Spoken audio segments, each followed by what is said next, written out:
May nag-reach out, follow up lang, nag-reach out na po ba kayo dun kay Coach Tab to have him explain kung ano yung wisdom ng kanyang coaching style? May nag-reach out na, kausap niyo na ho ba siya to explain yung kanyang coaching style?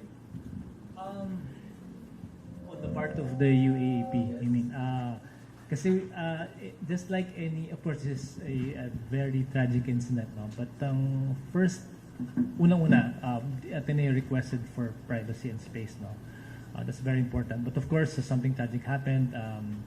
But I don't think it's prudent right now to rush. And besides, may initially, ang first line na namin is really through the representatives, no?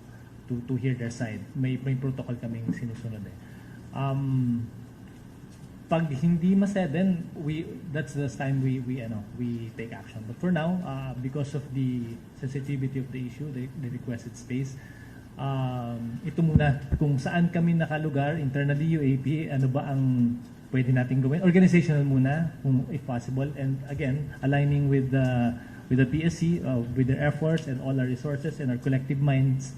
Hopefully we can have a just solution to this tragic, very tragic incident. Do you have the power to preventively suspend him pending investigation? UAP. Opo. Well, I know this sounds but technically prevented him suspended kasi immediate yan eh. But right now, I know this sounds but wala namang basketball eh.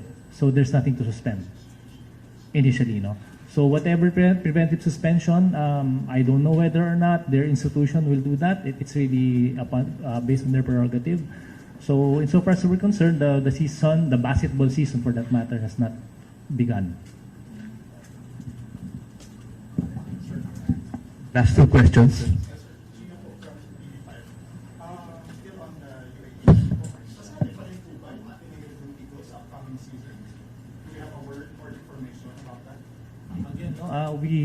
We go where the evidence leads. We are now in the process of gathering information, waiting for official reports that have been undergoing, no, and I believe Ateneo has already made a statement as well, page 2 of their June 9, 2026 statement, that they've cooperated with the NBI and CIDG.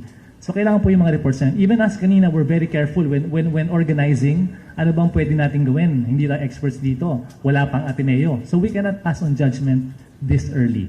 Okay, not to trivialize what happened, but again, elementary due process states that everyone should be heard. And the expertise of each agency should be considered. So not to pass judgment also. I know you're very careful right now, pero wala pa tayong nakikita possible sanctions talaga. So sa tanong lang ng tanong ni Kuya Mark Salazar, sanctions for Coach Baldwin. Again, no, we have to go where the evidence leads. So wala pa. Kasi pati yung preventive suspension, may mga purpose. It's not actually a penalty. It's not a sanction. It is a preventive measure, no, to destroy administratively. It's to para wag maapektuhan yung witnesses or to destroy evidence. But insofar as the UAP is concerned, wala naman siyang access to any UAP record and there's no one to influence in the board. So yung preventive suspension is maybe entirely up to the member school. No?